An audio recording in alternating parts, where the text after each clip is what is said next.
만약 우리가 막말을 하거나 파렴치한 짓을 해서 비난받는다면 당연히 우리가 비난을 받아야 되고 또 회개하고 고쳐야 되겠죠. 하지만 성도들이 부도덕하지도 않고 회심한 신자답게 경건하게 잘 살고 있는데 그 모습을 보고 이상히 여기고 비난한다면 어떻게 해야 되겠습니까? 4절 말씀에 이러므로 라고 하면서 너희가 그들과 함께 그런 극한 방탕에 다름질하지 아니하는 것을, 성도가 세상 사람과 함께 극한 방탕에 다름질하지 아니하는 것을 그들이 이상히 여겨 비방하나. 여기 이러므로 라고 하는 것은 그들을 비방하는 이유가 뭔가 하는 것이 앞선 1절부터 3절에 나오는데요, 1절부터 3절의 내용을 짧게 정리하면 성도의 달라진 삶을 얘기하는 겁니다. 한마디로는 남들처럼 고난을 면하고 싶어 하기보다, 대부분의 사람들이 신앙을 갖거나 뭘 하는 것은 편하게 살고 싶어 하잖아요. 근데 고난을 면하고 싶어 하는 것이 아니라 죄를 멈추는 것을 더 중요하게 생각하더라는 겁니다. 1절에 보시면 그리스도께서 이미 육체의 고난을 받으셨으니 너희도 같은 마음으로 갑옷을 삼으라. 이게 같은 마음은 어떤 마음이겠어요? 그리스도께서 육체의 고난을 의도적으로 받으신 것과 같은 그 마음으로 갑옷 삼아라. 이 말은 무장하라는 말이에요. 마음을 어떻게? 고난받은 그리스도의 마음으로 마음을 무장하라. 그렇게 하는 이유는 육체의 고난을 받은 자는, 여기 예수님을 가리키는 게 아니죠. 육체의 고난을 받은 것은 예수님 따라서 그렇게 육체의 고난을 받은 자는 뭘 거쳐요? 죄를 거쳤음이니. 우리 생각에 죄를 그치면 고난이 없을 거다, 이렇게 말하면 맞을 것 같은데 여기는 오히려 고난을 받으면 죄를 거친다. 고난을 통해서 죄를 안 짓게 된다는 겁니다. 그러니까 이 성도들은 고난에서 자유하고 싶어 하는 것이 아니라 어디서 자유하고 싶어 해요? 죄에서 자유하고 싶은다. 그걸 위해서 오히려 고난도 받아낸다는 겁니다. 목표가 고난 멈춤이 아니고 거룩이라는 거예요. 죄를 거치고 거룩하게 사는 것. 그래서 2절에 그 후로는, 그 후가 언제입니까? 죄를 거친 이후로는 다시 사람의 정욕을 따르지 않고 뭘 따라요? 하나님의 뜻을 따라. 죄를 따르지 않고, 죄된 욕심을 따르지 않고 하나님의 뜻을 따라 육체의 남은 때, 여기 육체의 남은 때는 예수 믿고 구원받은 이후에 이제 주님 부르시는 그때까지를 어떻게 사는가? 인생의 남은 날을 예수님 영접한 이후에는 이제는 자기 정욕에 따라 끌려다니는, 자기 욕심에 억지로 끌려다니는 그런 수동적인 삶이 아니라 내가 적극적으로 하나님의 뜻을 따라가는 삶. 고난 피하려고 애를 쓰고 편하게 살려고 돈 벌고 막 억지로 그렇게 사는 삶이 아니라 하나님의 뜻에 순종하고픈 열망을 가지고 사는 자가 그리스도인이라는 것이죠. 왜냐하면 3절에 너희가 음란과 정욕과 술취함과 방탕과 향락과 무법한 우상 숭배를 하여 이방인의 뜻을 따라 행한 것은 지나간 때가 족하도다. 너희가 누구죠? 예수 믿는 사람들이 옛날에 어떻게 했다고요? 그렇게 다 해봤다는 거예요. 그래서 그 죄가 얼마나 더럽고 추한지 다 아는데 그 짓을 또 하고 싶으냐?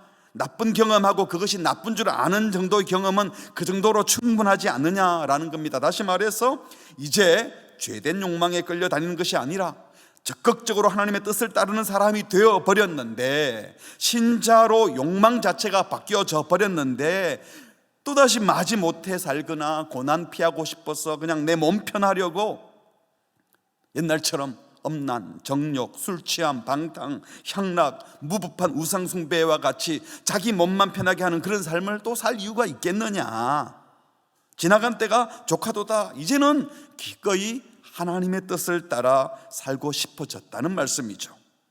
바라기는 우리 모두 이제 이런 삶, 정욕에 끌려다니는 삶이 아니라 거룩하게 살고픈 열망이 가득하시기를 축복합니다. 그런데 우리가 이 세상에서 이렇게 변화된 삶을 살아내면 세상이 야 훌륭하다 이러는 게 아니라는 거예요. 달라진 성도의 삶을 세상이 어색해해요. 낯설어해요. 이상히 여겨요.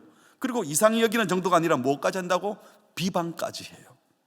4절입니다. 이러므로 너희가, 성도들이 그들과 함께 세상 사람들과 똑같이 그런 극한 방탕에 다름질하지 아니하는 것을, 한글 성경에는 함께 다름질하지 않는 것 이렇게 띄워놨는데요, 원문에는 순 트랙콘톤, 트랙을 같이 뛰지 않는 것을, 함께 운동장에서 트랙을 돌지 않는 것을, 다시 말하면 불신자들이 살아가는 그 삶의 방식, 그 경주에 가담하지 않는 것을 그 사람들이 칭찬하거나 우러러보는 것이 아니라 뭐야 하고 이상히 여긴다, 그리고 비방한다 라고 했어요.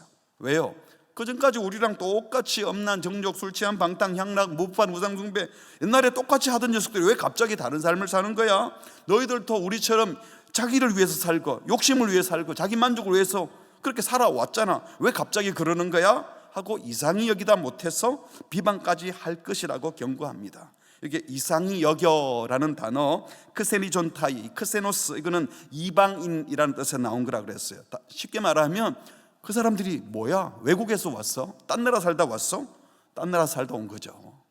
우리는 예수 믿고 나면 이 땅을 나그네로 살고 천국이 본향인 줄 알고 사니까 여기가 전부인 줄 알고 사는 사람이 볼 때는 이상하게 보이는 게 당연하다는 거예요. 그래서 뭐 한다고요? 비방한다, 악하게 평가하고 평판을, 그냥 없는 평판을 막 만들어낸다는 겁니다. 블라스페메오, 영어의 블라스페미, 신성모독할 때 이 단어를 쓰죠.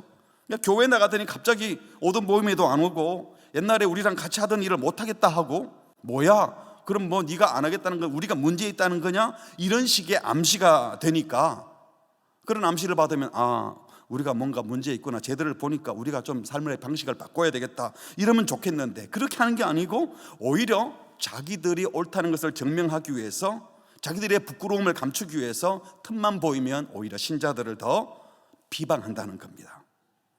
그런데 성도들이 자기들과 함께 그런 극한 방탕에 다름질하지 않는다고 해서, 다시 말하면 자신들처럼 음란, 정욕, 술 취한, 방탕, 향락, 무부판, 우상숭배하지 않는다고 해서 경건한 성도를 이상하게 생각하고 비난한다는 말은요, 이게 성도를 비방하는 거로 끝나지 않고 사실 그게 하나님을 비방하는 것이 돼요.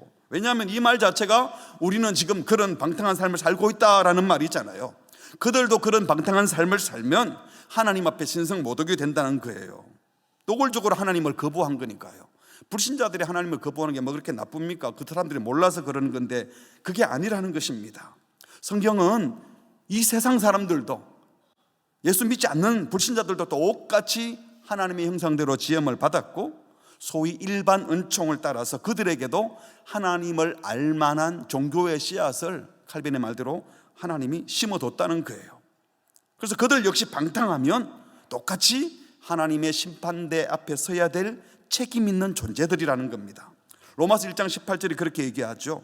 하나님의 진노가 불의로 진리를 막는 이 세상 사람들의 모든 경건하지 않음과 또 불의에 대하여 하나님으로부터, 하늘로부터 나타나는데, 그렇게 이 세상 사람을 하나님이 진노하시는 이유는 19절 같이 할까요? 시작.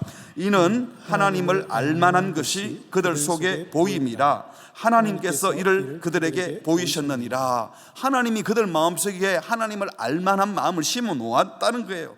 창세로부터 20절, 그의 보이지 아니하는 것들 곧 그의 영원하신 능력과 하나님의 능력, 또 하나님의 신성이 그가 만드신 모든 만물에 분명히 보여 알려졌다. 일반 계시, 자연의 섭리를 통해서도 하나님의 능력, 하나님의 거룩하심이 새겨져 있어서 알게 해놨는데 그들이 받아들이지 않고 믿지 않았다는 거죠. 그러므로 그들이 뭘 못한다고? 핑계할 수 없다고요.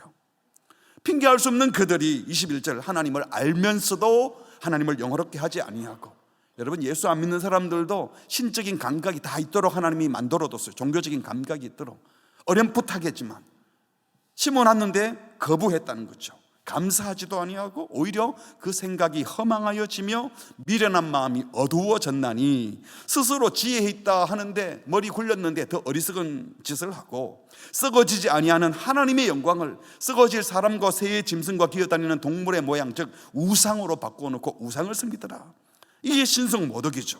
그래서 그들도 반드시 하나님의 심판대 앞에 서게 될 것이고, 하나님이 그들의 방탕한 삶에 대하여 분명히 책임을 물을 거다라는 말입니다. 이 말씀이 오늘 우리가 주의 깊게 볼 5절 말씀인 거예요.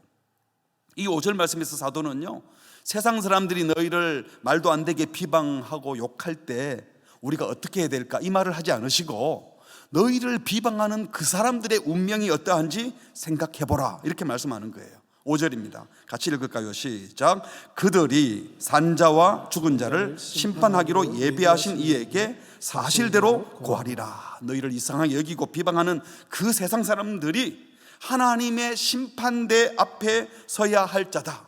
심판주 앞에 서게 될 비방자들의 운명을 생각해 보라는 겁니다. 그러니까 이 말이죠. 너희들이 세상 사람들 눈치 보고 세상 사람들이 비방한다고 두려워 걱정하는데 걱정하지 마라. 그 사람들 하나님의 심판대 앞에 서서 심판받을 인간들이다.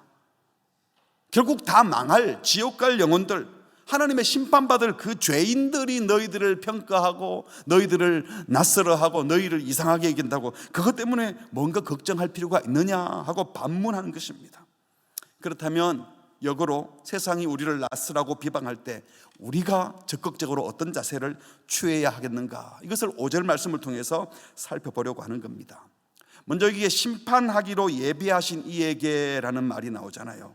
이 표현은요, 심판이 언제일지 모르지만 심판이 있다는 겁니다. 심판자가 계시다는 거예요. 심판의 필연성을 얘기하는 겁니다.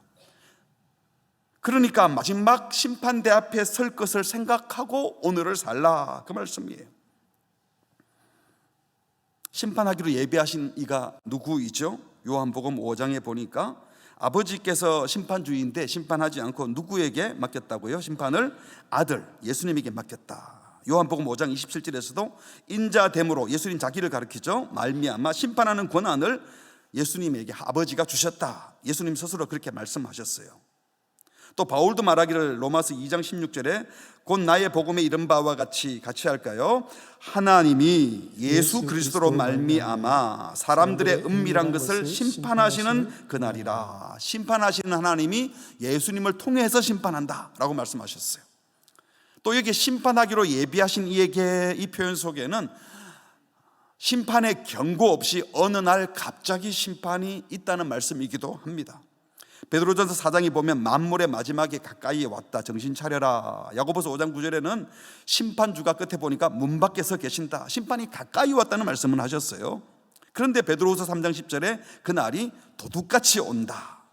데살로니가전서 5장에도 보니까 2절에 주의 날이 밤에 도둑같이 이를 줄을 너희가 자세히 알고 있지 않느냐. 예측할 수 없다는 거죠. 예수님도 말씀하셨어요. 그날과 그 시 아무도 모른다, 오직 아버지만 아신다. 이 말은 언제 주님이 다시 오실지 모르니, 언제 마지막 심판이 있을지 모르니 오늘 심판이 있을 것처럼 매일매일 심판주 되시는 그리스도 앞에 살아야 한다라는 겁니다. 그렇다면 누구와 함께 인생길을 갈 겁니까? 오늘 우리 찬양대에서도 주와 함께 계속 그랬잖아요.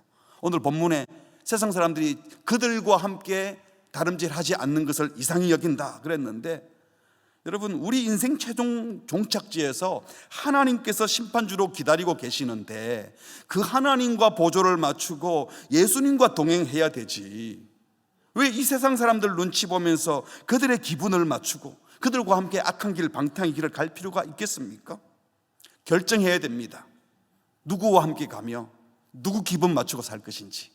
여러분은 지금 누구와 함께 걸어왔고 누구 기분 맞추려고 애써 왔습니까? 여러분, 솔직히 누가 나를 낯설어 할까 봐 걱정이 됩니까? 뭐가 더 불편하고 힘듭니까? 세상 사람들이 나를 잘 몰라 할까 봐, 세상 사람들이 알아주지 않을까 봐, 친구들이 다 떠날까 봐 이게 걱정입니까? 아니면 하나님이 마지막 날 너 누군데 몰라 하실까 봐 더 걱정이십니까? 마태복음 7장에 예수님이 말씀하시기를요, 그날에 많은 사람이 나더러 이르되 주여 주여 우리가 주의 이름으로 선지자 노릇하고 주의 이름으로 귀신 쫓아내고 주의 이름으로 많은 권능을 행했잖아요 라고 할 때겠지만, 그때에 내가 그들에게 밝히 말하되, 같이 읽을까요? 시작. 내가 너희를 도무지 알지 못하니 불법을 행하는 자들아 내게서 떠나가라 하리라. 진심으로 자기를 돌아보세요. 내 나름대로 주여 주여 경건한 듯하고 열심히 종교생활하고 했는데 주님께서 너 누구니? 너 왜 그러고 있어? 여기가 어디라고 왔어? 라고 하는 말을 들으면 어떻게 되겠습니까? 여러분, 주님이 뭘 가지고 평가하는지, 주님이 뭘 알고 계시고 그분 앞에서 우리를 심판하실지 그 내용을 알고 계시나요? 정말 그것을 알고 싶어하고 그분의 판단과 평가에 귀를 기울이며 오늘을 살고 계십니까? 아니면 지금 당장 내 주변의 사람들에게 인정받으려고, 주변의 사람들이 인정해 주지 않는다고 힘들어하고 계시진 않습니까? 바라기는 세상 평가 두려워하지 마시고 하나님의 심판대 앞에 설 것을 준비하며 오늘을 살아가시기를 바랍니다. 베드로전서 1장 17절에 외모로 보시지 않고 각 사람의 행위대로 심판하신다. 우리가 억지로 외모를 꾸미고 경건한 척해도 주님 다 알고 계세요. 하는 행동을 딱 보면 그 행동이 마음에서 나오는 것이기 때문에 그 마음이 어떠한지, 그 마음에서 나오는 행동이 어떠한지 보시고 주님이 판단하신다고요. 그래서 하나님을 아빠 아버지라 부른다면 그분이 심판주인 줄 안다면 여기는 나그네로 지내는 것이다. 그러니 매일매일 주님 앞에 설 것을 생각하고 오늘을 두려움으로 지내라 라고 하신 거예요. 요한계시록 20장에 보니까 또 내가 보니 죽은 자들이 큰 자나 작은 자나 그 보좌 앞에 서 있는데 마지막 심판대 앞에 책들이 쫙 펼쳐져 있고 또 다른 책들이 펴졌으니 곧 생명책이라. 같이 읽을까요? 죽은 자들이 자기 행위를 따라 책들에 기록된 대로 심판을 받으니. 다 기록이 되어 있대요. 바다가 그 가운데서 죽은 자들을 내주고 또 사망의 음부도 그 가운데 죽은 자들을 내주매. 같이 읽읍시다. 시작. 각 사람이 자기의 행위대로 심판을 받고. 하나님은 반드시 심판하십니다. 우리를 비방하는 그들도 심판할 것이지만 우리도 하나님이 심판할 거예요. 그런데 과연 나는 누구의 심판을 생각하며 살고 있습니까? 하나님의 의로운 심판을 믿는다면서 이 땅에서 불의한 일 조금 당했다고 억울해하면서 밤잠 설친다면 진정 하나님의 심판대 앞에 서 있는 자일까요? 왜 세상 사람들의 비방에는 얼굴 붉히고 세상 사람들의 평가 때문에, 세상 사람들의 평판 때문에 웃었다 울었다 하고 있습니까? 누구의 평가를 받으려고 하는 겁니까? 사랑하는 성도 여러분, 세상 사람들의 평가, 세상 사람들의 평판, 판단, 그들의 칭찬, 그들의 비난, 여기에 웃다가 울다가 하지 마시고, 연연하지 마시고, 억울해하지 마시고, 사람들이 날 몰라준다고 비방한다고 낙심하지 마시고, 나는 하나님 앞에 서 있는 사람이다, 주님의 심판대 앞에 설겠다, 이 마음으로 살아가시기를 바랍니다. 여기서 심판의 대상이 오늘 본문에 산자와 죽은 자를 심판하기로 예비하신, 이렇게 나오잖아요. 주님이 재림하여 심판하실 때에 주님이 재림했는데 이미 죽은 자가 있고 그때도 살아남은 자가 있는데, 살아남아 있는 자만 심판하는 것이 아니라 죽은 자도 예외 없이 모두 다 심판을 하겠다, 이 말씀이에요.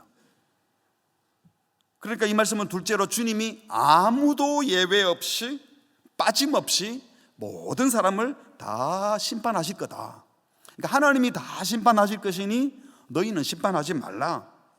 너희들이 심판자가 되지 말고 심판은 주님께 맡기고 너희들은 너희들이 할 일을 하라는 거예요. 우리 사도신경 고백할 때도 저리로서 산자와 죽은 자를 심판하러 오시리라, 이게 그 고백입니다. 예수님이 심판하십니다. 어떤 사람들 죽으면 다 끝이잖아요. 여러분, 죽으면 끝 아니라는 말이에요. 죽은 사람들 마지막 주님 재림하실 때 다시 살려내가지고 그리스도 안에 있지 않고 은혜 안에 있지 않는 사람들은 영원한 지옥보로 갑니다. 죽으면 끝이 아닙니다. 그래서 성경은 거듭거듭 말합니다. 사도행전 10장 42절에서도 전도하는 내용이 하나님이 살아있는 자와 죽은 자의 재판장이시다. 디모데후서 4장 1절에서도 하나님 앞과 살아있는 자와 죽은 자를 심판하실 그리스도 예수라고 하셨어요. 산자든 죽은 자든 신자든 불신자든 모두 다 하나님 심판대 앞에 설 겁니다. 히브리서 9장 27절 같이 할까요? 한 번 죽는 것은 사람에게 정해진 것이요 그 후에는 심판이 있으리니. 사람에게, 모든 사람입니다. 예외가 없습니다. 그때 가서 이런 심판이 있는 줄 몰랐는데요 라고 말할 수 없다는 거예요. 말씀드렸잖아요. 모든 사람을 하나님의 형상대로 지으시고 일반 은총을 통해서 하나님의 알만한 것을 다 심어뒀는데 자기가 하나님을 거부하고 하나님을 모독했기 때문에 심판받습니다. 그러므로 혹시 성도를 비방하며 고통을 가하던 악인들이 우리 생각에 이 땅에서 심판받아가지고 고생하고 그랬으면 참 좋겠다 이런 생각이 들 때도 있지 않아요? 그런데 여러분 주변에 보면 나쁜 놈들은 늘 심판받고 그래서 괴로워하던가요? 여러분 나쁜 놈들이 아주 떵떵거리며 살고 죽을 때까지 평화롭게 죽어요. 명예롭게도 죽는 사람도 있어요. 속 뒤집어집니까? 뒤집어지지 마세요. 여기서 그런 식으로 살던 사람들은 하나님 앞에 가서 빠짐없이 완벽하게 심판하실 줄 믿으시기 바랍니다. 걱정하지 마세요. 억울해하지 마세요. 하나님이 모조리 기억하고 계시다가 예외 없이 완전하게 심판하실 것입니다. 그러니까 우리는 어떻게 하라는 거예요? 심판은 누구에게 맡기고? 하나님께 맡기고 나는 내가 할 일을 하면 되는 거예요. 여러분 이 말이 신자는 아무 분별도 하지 말고 아무 판단도 하지 말고 그냥 바보같이 그냥 가만히 있으라는 거 아니에요. 우리 매일매일 선택해야 됩니다. 이번 수요일도 여러분 분별하고 선택해야 돼요. 누가 하나님의 뜻에 더 적합한 것인지. 교회 다닌다고 말은 하고 실제로는 신자답지 않는 기독교 가치도 없는 그런 사람들이 아니라 정말 하나님의 사람이 누군지 하나님의 통치를 대행할 자가 누군지 여러분 선택해야 되죠. 우리는 매 순간 분별하고 판단하고 또 선택하며 살아갑니다. 그러나 여기서 말씀하는 것은 하나님이 하실 영역까지 내가 침범해서 심판자가 되는 짓은 하지 말라는 겁니다. 다윗의 경우가 그렇잖아요. 소년 다윗이 골리앗을 문맷돌로 넘어뜨리고 난 다음에 사람들이 사울은 천천히요, 현직 왕은 천천히요, 이 소년 다윗은 만만히요. 그러니까 사울이 너무 불쾌했죠. 화가 나가지고 저 녀석 누구야 하고 죽이려고 합니다. 창을 던져 죽이려고 하고 어떨 때는 말도 안 되는 전쟁터에 내보내서 죽이려고 하는데 하나님이 계속 보호해 주시죠. 나중에는 군사를 이끌고 이 소년 다윗 하나 잡으려고 잡으러 다녀요. 광야로 잡으러 다니고 다윗은 계속 도망 다니는 이야기가 사무엘상 내용이잖아요. 사실 하나님께서 사무엘 선지자를 통해서 이미 다윗에게 기름을 부으면서 네가 장차 이스라엘 왕이 될 것이다 라고 말씀해 주셨어요. 하지만 다윗은 내가 장차 왕이 될 거라고 말씀해 주셨지만 지금 왕은 사울이다. 이 사울도 하나님이 기름 부은 왕이니까 이 왕을 심판하실 분은 하나님이다. 나는 지금 내가 할 일을 하겠다. 그러면서 자기를 죽이려고 쫓아오는 이 사울을 죽일 기회가 있었는데 안 죽이는 겁니다. 한 번은 엔게디 광야에서 도망 다니는 중에 다윗 일행이 굴 깊은 곳에 잠깐 쉬고 있었어요. 그런데 다윗 일행이 있는 줄 모르고 사울이 들어와가지고 뒤를 보러 들어왔어요. 뒤를 보는 게 뭔지 알죠? 생리현상 처리하러 왔어요. 힘을 딱 주고 있으면 누가 중간에 공격하면 못 막잖아요. 그러니까 옆에 있는 다윗의 부하가 기회가 왔습니다. 하나님이 주신 기회 아닙니까? 당신이 기름 부은 왕이고 당신을 죽이려고 하는 저 사울은 지금 죽이라고 하나님 주신 기회잖아요. 그런데 다윗은 사울의 겉옷자락만 살짝 베고는 마음 아파합니다. 사무엘하 24장 6절에 보니까 다윗이 자기 사람들 보고 말합니다. 내가 손을 들어 여호와의 기름 부음을 받은 내 주를 치는 것은 여호와께서 금하는 것이다 하며 죽이지 않았어요. 그리고 나중에 사울이 나가고 난 다음에 멀찍이 있는 사울을 두고 다윗이 말을 합니다. 사무엘상 24장 10절 오늘 여호와께서 굴에서 왕을 내 손에 넘기신 것을 왕이 아셨을 겁니다. 어떤 사람이 나보고 당신을 죽이라고 했지만 내가 당신 왕을 아껴서 말하기를 나는 내 손을 들어 내 주를 해하지 않겠다 했습니다. 왜냐하면 여호와의 기름 부음을 받은 자이기 때문입니다. 그러면서 다윗이 사울 보고 내 아버지여 보십시오, 당신의 옷자락 베어왔습니다. 이렇게 죽일 수 있었어요. 그런데 내가 당신 안 죽였어요. 내가 뭘 잘못했습니까? 내가 죄가 없는 줄 다 알지 않습니까? 왕은 내 생명을 찾아 헤아려 하셨지만 당신은 나를 죽이려 했지만 저는 당신에게 범죄한 일이 없잖아요. 그리고는 이렇게 말합니다. 12절 같이 읽을게요. 시작. 여호와께서는 나와 왕 사이를 판단하사 여호와께서 나를 위하여 왕에게 보복하시려니와 내 손으로는 왕을 해하지 않겠나이다. 누가 판단한다고요? 여호와께서. 누가 보복한다고요? 여호와께서. 다윗은 사울이 얼마나 위험한 인물인 줄 알았습니다. 자기를 죽이려고 여러 번 했으니까요. 하지만 하나님이 기름 부어 세운 왕을 심판하는 일은 내 일이 아니다. 그리고 하나님께서 나를 기름 부어 왕으로 삼겠다 했더니 내가 함부로 죽지도 않을 것이다 라는 믿음을 가지고 있었던 겁니다. 그래서 다윗은 끝까지 자기 할 일만 했어요. 그랬더니 사울이 내가 잘못했다, 내 아들아, 아버지야 그러니까 내 아들아, 네가 나보다 낫다. 자기 친구 아들이잖아요. 그러면서 다시는 내가 너를 그렇게 하지 않을 거다. 그래 놓고 좀 있다가 또 추격해요. 도망 다니다가 이번에는 다윗이 가보니까 이 사울의 일행이 또 깊이 잠들어 있어요. 부하들까지 함께 잠들고 있어요. 다 죽일 수 있는 상황이 왔습니다. 또 주변에서 기회가 왔습니다 라고 말하지만 살려주고 난 다음에 나중에 이렇게 말을 하죠. 사무엘상 26장 10절입니다. 다윗이 또 이르되 여호와께서 살아계심을 두고 맹세하노니. 누가 치신다고요? 여호와께서 그를 치시리니 혹은 죽을 날이 이르거나 또는 전장에 나가서 하나님이 망하게 할 거다. 그러고는 말합니다. 11절 같이 시작. 내가 손을 들어 여호와의 기름 부음 받은 자를 치는 것을 여호와께서 금하시나니. 그러고는 내가 이 물병만 들고 왔습니다. 창도 그냥 가져왔습니다.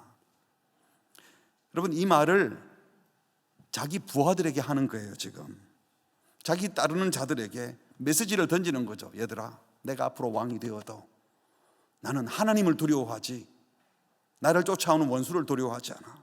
나는 지금 하나님 앞에서 판단하고 행동할 사람이지 내가 왕이 되더라도 난 하나님 앞에서 통치할 거야 라는 메시지를 강력하게 던져준 거죠. 사랑하는 성도 여러분, 우리가 할 일은 심판이 아니라 사랑하는 겁니다. 근데 교회 안에서도 이 신앙을 빙자해서 사람을 정죄하고 원수처럼 대하고 신앙을 빙자해서 다른 사람을 심판하는 일을 하는 경우가 있어요. 교회 안에서 지도자들만 그러는 것이 아니라 우리 일상에도 그런데 이런 건 못 참아요. 너무 억울하잖아요. 말도 안 되잖아요. 왜 나만 맨날 손해보고 살아야 돼요? 나만 억울해야 돼요? 이건 너무 화나는 일이잖아요. 당연하잖아요. 이러면서 화나고 분노를 표현한 것이 당연한 것처럼 말하는 것은 죄인들이 하는 거예요. 부들부들 떨면서 소리 지르고 나쁜 놈들을 밟아버리면 속이 시원할 것 같고 법적으로 처단해버리면 깨끗이 문제가 해결될 것 같고, 여러분, 그렇게 해서 마음이 시원해지고 문제가 해결되어서 행복해진 사람이 있나요? 사법적 정의가 시행되어야 되는 건 맞지만 여러분, 그런 식으로 원수를 처단한다고 속이 시원해지는 것 아니에요. 이런 마음을 주는 것은 다 사탄의 계략입니다. 감정만 상하고 일은 더 꼬이고 엉뚱한 사람이 더 많이 다치고 사회는 더 어지러워지고 내 생애도 더 복잡해지는 거예요.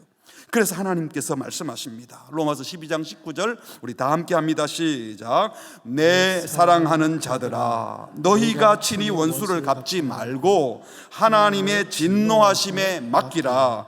기록되었으되 원수 갚는 것이 내게 있으니 내가 갚으리라고 주께서 말씀하시니라.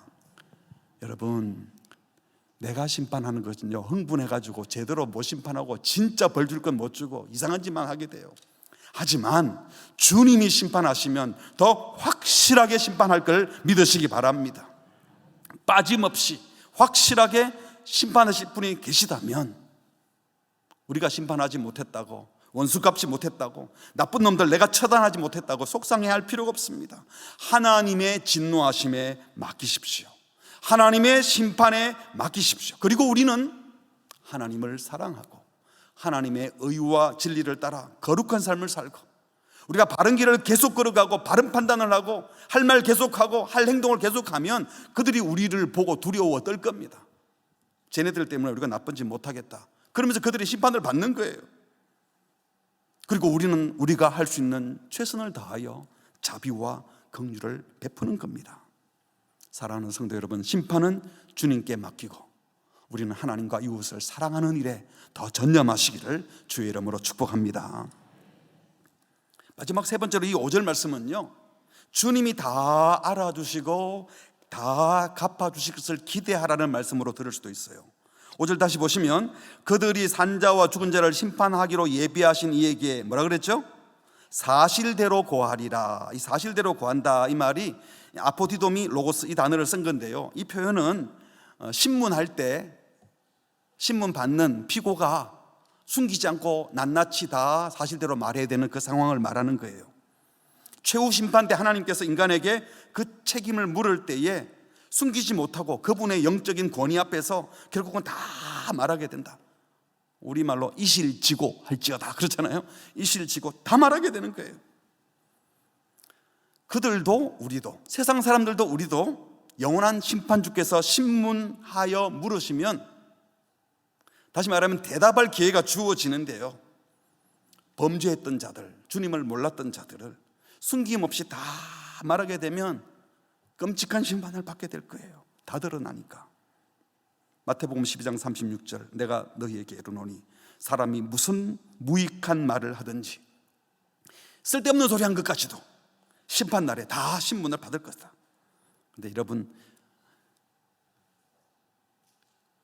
신자만 심판대 앞에 서는 것이 아니라 그들, 경건한 성도를 비방하고 극한 방탕에 있는 세상 사람들 모두 심판하기로 예비하신 하나님 앞에 서게 될 것이고, 남김없이 빠짐없이 모두 다 고에 바치게 될 것이고, 그들의 행위, 우리들의 행위가 다 드러나게 될 것이에요. 그렇습니다. 불신자들뿐만 아니라 신자들도 모두 하나님의 심판대 앞에서 자기가 행한 일에 대하여 왜 그렇게 했는지 전부 다 말해야 돼요. 변명을 나름대로 해야 돼요. 하나님을 믿지 않는 자들은 우리 몰랐는데요 말 못한다고요. 하나님을 알만한 것 다 넣어놓았던데 너희들이 거부했잖아, 너희가 애써 무시했잖아, 다 드러날 겁니다. 복음을 들었는데도 거부했던 것들, 주변 성도들이 다양한 방식으로 복음을 제시했는데 그들이 받아들이지 않았던 것 다 심판받게 될 것입니다. 자신들이 방탕한 삶을 선택해서 살았기 때문에 말할 기회가 줘도 할 말이 하나도 없을 거예요. 성도들을 비방하고 다른 이들을 악담하고 억울하게 만든 일들 빠짐없이 다 사실대로 고해서 심판받게 될 겁니다. 여러분, 세상의 검찰들도 마음만 먹으면 우리가 휴대폰 사용했던 내역 그거 막 지워도 다 찾아낸다 그러더라고요. 컴퓨터에서 내가 봤던 흔적들 포렌식인가 뭔가 하면 다 복원해서 본대요. 여러분, 여기 교회 오는 길에, 집에 가는 길에 CCTV가 수십 대가 여러분을 다 찍고 있다는 거 아시죠? 찍히고 있어요. 그래서 법조계에서 잡아드리려고 작정하면 다 잡혀간다고 그러더라고요. 여러분, 그렇다면 하나님의 카메라에, 하나님의 녹음기에 기록되지 않을 것이 있겠습니까? 전지전능하신 하나님이 이렇게 모든 것을 싹 다 알고 계시고 모든 증거를 가지고 계시고 의롭게 심판하시는 것을 믿습니까? 신자들을 포함해 모든 사람들은 심판주 되신 주님 앞에 다 사실대로 고하리라. 주님 앞에 다 고해 바치게 될 것이고, 의로우신 주님께서는 남김없이 빠짐없이 가장 의롭게 심판하실 거예요. 여러분, 이 사실이, 주님께서 이렇게 심판한다는 사실이 세상 사람들에게는 결국 큰 두려움이 되겠지만 우리들에게는 위로가 되는 거예요. 여러분, 주님이 빠짐없이 다 알고 심판하신다면 여러분, 마음이 놓입니까? 좀 걱정이 됩니까? 대답하려니까 또 약간 왔다 갔다 하나요? 우리는 이 주님의 심판을 준비하는 자들이에요.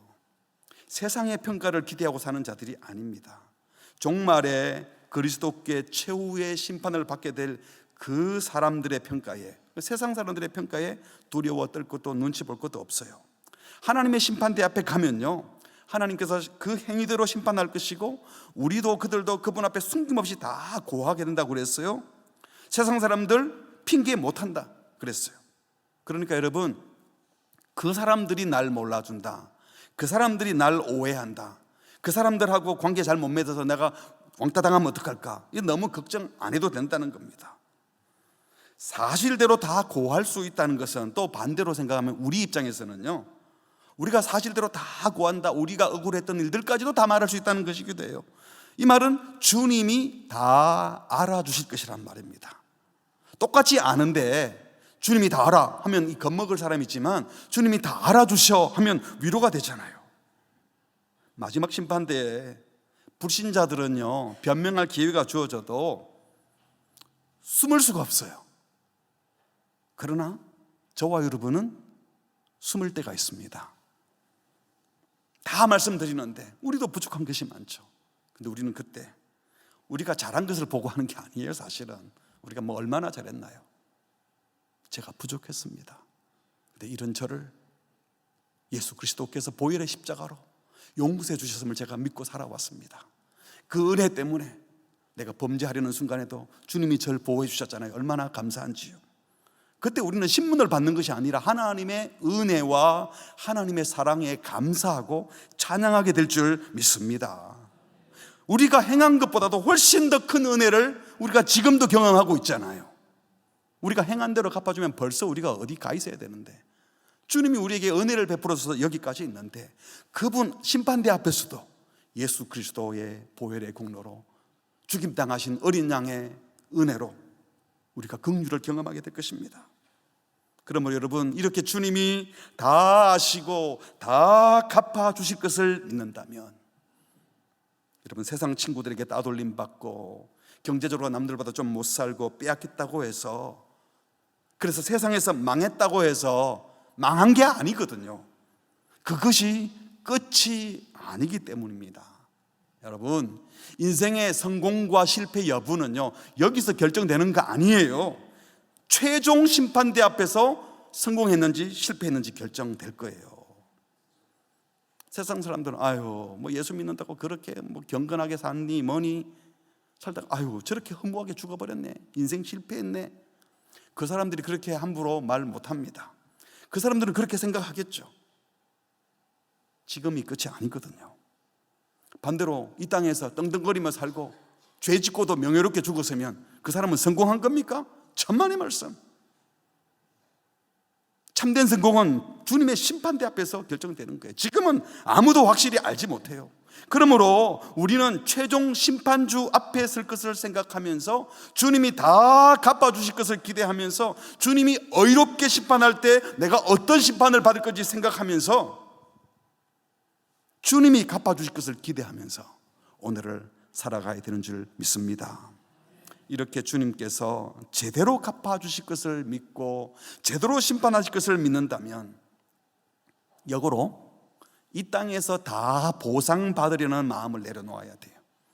왜? 주님이 마지막에 다 갚아주시는데, 그때 사실대로 다 말하면 주님이 다 기억했다가 확실하게 갚아주는데, 천국 상급 받아야 되는데 여기서 상 다 받아버리면 거기서 다 받았잖아, 됐다, 어느 게 더 낫겠어요? 그래서 예수님이 말씀하셨어요. 우리 지난 큐티 본문에도 나왔죠. 누가복음 14장 12절. 또 자기를 청한 자에게 이르시되, 네가 점심이나 저녁이나 베풀거든 벗이나 형제나 친척이나 부한 이웃을 청하지 말라. 왜?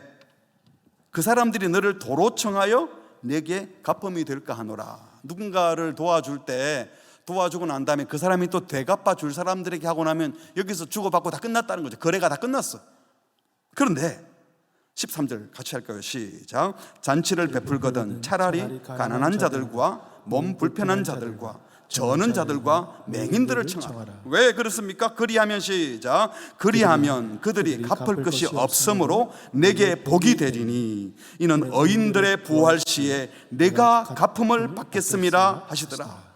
여기서 하나도 보상을 못 받으면 의인들의 부활 시는 마지막 심판 때를 말하잖아요. 그때 누가 갚아준다는 겁니까? 주님이, 심판주께서 다 갚아주실 것이다. 여러분, 그러므로 이 땅에서 믿음으로 또 성실하게 주의 뜻을 따라 살았는데 아무도 안 알아주고, 이건 뭐야? 왜 나만 이렇게 보상 못 받고 저 사람들은 저렇게 떵떵거리고 살아? 이제 우리 그렇게 안 했으면 좋겠습니다. 우리 주님의 심판대 앞에 설 자들인 줄 믿습니다. 우리는 이 말씀을 들으면서도 누가 조금만 안 알아주고 누가 조금만 격려해 주지 않고 내가 받을 칭찬을 딴 사람이 빼앗아가는 것 같아서 섭섭하다 이러고, 그 말은 주님이 갚아주실 것을 안 믿는 거예요.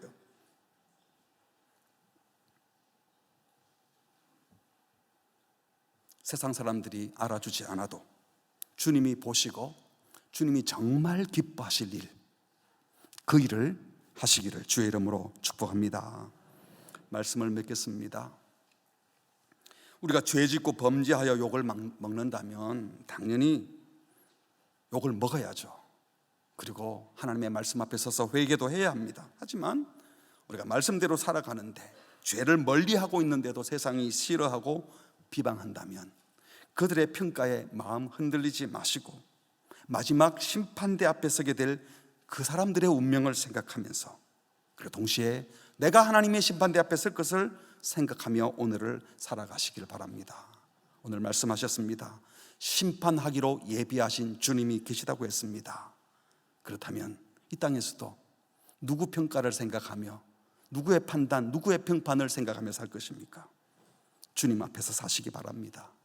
산자와 죽은 자를 심판하신다고 했습니다. 아무도 빠짐없이. 죽으면 끝이 아니라고 했어요. 주님이 모조리 알아서 싹 다 심판하실 거니 우리는 뭐 하지 말라고요? 심판자가 되지 마시고 사랑하고 자비와 긍휼을 베푸는 일에 더 진력하시기 바랍니다. 사실대로 고할 거라고 했어요. 남김없이 빠짐없이 다 말하게 될 겁니다.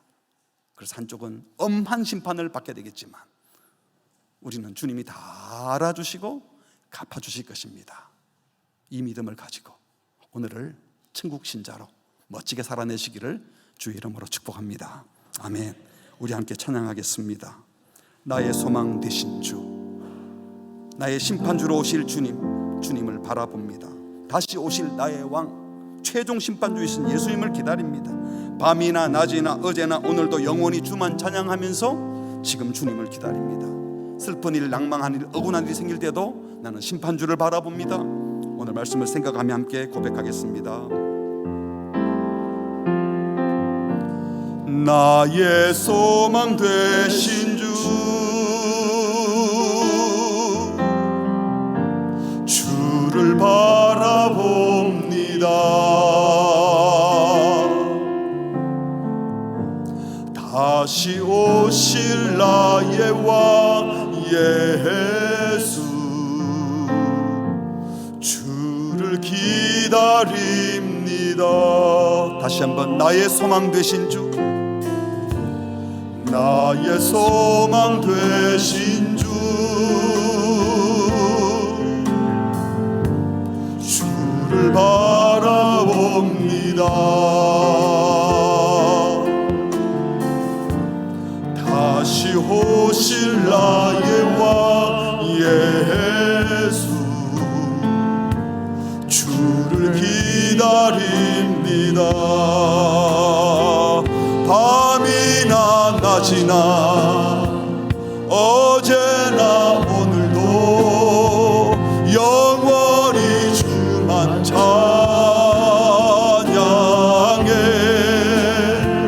괴롭고 슬플 때 난망하며 넘어져도 언제나 주만 찬양하겠네.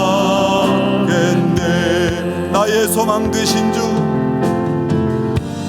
나의 소망 되신 주, 주를 바라봅니다.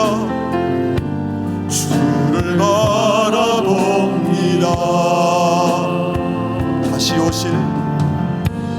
다시 오실 나의 왕 예수,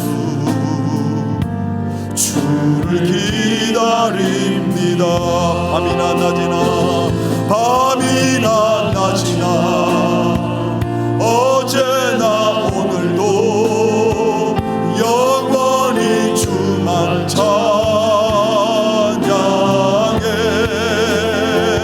괴롭고 슬플 때 난망하여 넘어져도 언제나 주만 찬양하겠네. 밤이나 낮이나 어제나 오늘도 영원히 주만 찬양해. 괴롭고 슬플 때 난망하여 넘어져도 언제나 주만 찬양하겠네. 같이 기도하겠습니다. 우리 기독교 신앙의 핵심 중에 하나는 재림신앙, 주님이 반드시 다시 오셔서 의롭게 심판하신다는 것을 믿는 겁니다. 여러분, 내세를 믿고 종말을 믿는 것이 현세의 삶을 대충 살게 하는 것이 아니라 오히려 이 내세를 믿고 재림신앙이 있기 때문에 우리는 현실의 악에 굴복하지 않고 더 믿음으로 살 수 있는 거예요. 오늘 말씀하셨습니다. 심판주가 계시다고. 그러면 누구를 두려워하고 누구 눈치 보고 살아야 되고 누구와 함께 살 것입니까? 누가 떠날까 봐 두려운 겁니까? 주님이 내 곁에 계시고 주님과 동행하고 계십니까? 주와 함께 갑시다. 산자와 죽은 자 다 심판합니다. 죽음은 끝이 아니라고 했어요. 주님이 확실하게 모든 일을 완벽하게 심판하실 것인데 내가 심판자가 될 이유가 없습니다. 그 일 내가 안 해도 우리가 할 일이 많이 있어요. 주님 심판자가 되지 않고 사랑하는 자 되게 하여 주시옵소서. 사실대로 다 고하리라. 다 아시고 갚아주십니다. 아실 뿐만 아니라 알아주신다고 했어요. 하나님의 평가를 두려워하며 주님이 갚아주실 것을 기대하며 이 땅에서 보상받으려다가 유치한 짓 하지 말고 이 세상 사람들에게 인정받으려고 자존심 상하고 크리스찬의 품격을 떨어뜨리는 일을 하지 마시고 멋지게 나는 하나님 앞에 설 사람이다 이 마음으로 살게 해달라고 주여 은혜를 주시옵소서 하시면서 같이 기도하시겠습니다. 주님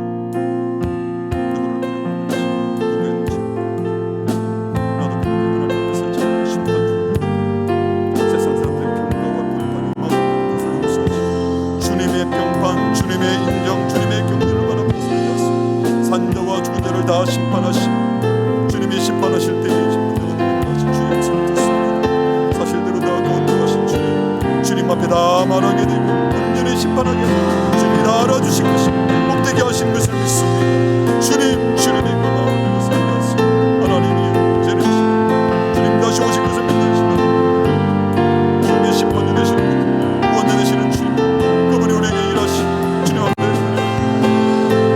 우리의 행한 것보다도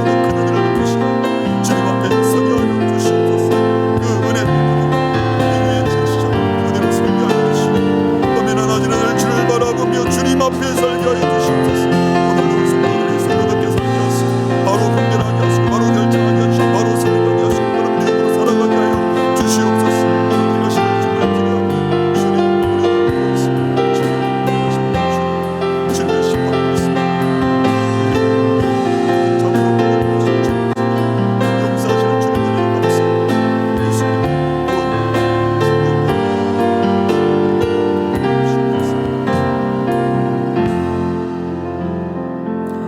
하나님 아버지 공의롭게 의롭게 빠짐없이 온전히 심판하시는 주님을 찬양합니다.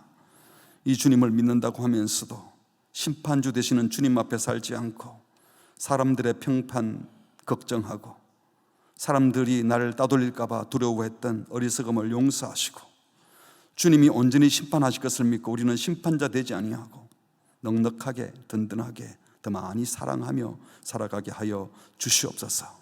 사실대로 다 고에 바치게 될 것이어서 주님이 심판하실 뿐만 아니라 알아주신다고 하셨던 그 말씀 기억하여 이 땅에서 보상받고 이 땅에서 인정받는 것이 아니라 주님이 더 값지게 보상해 주시고 더 복된 것으로 채워주신 것을 믿고 오늘 하루하루 주님 앞에서 신실하게 살아가게 하여 주시옵소서.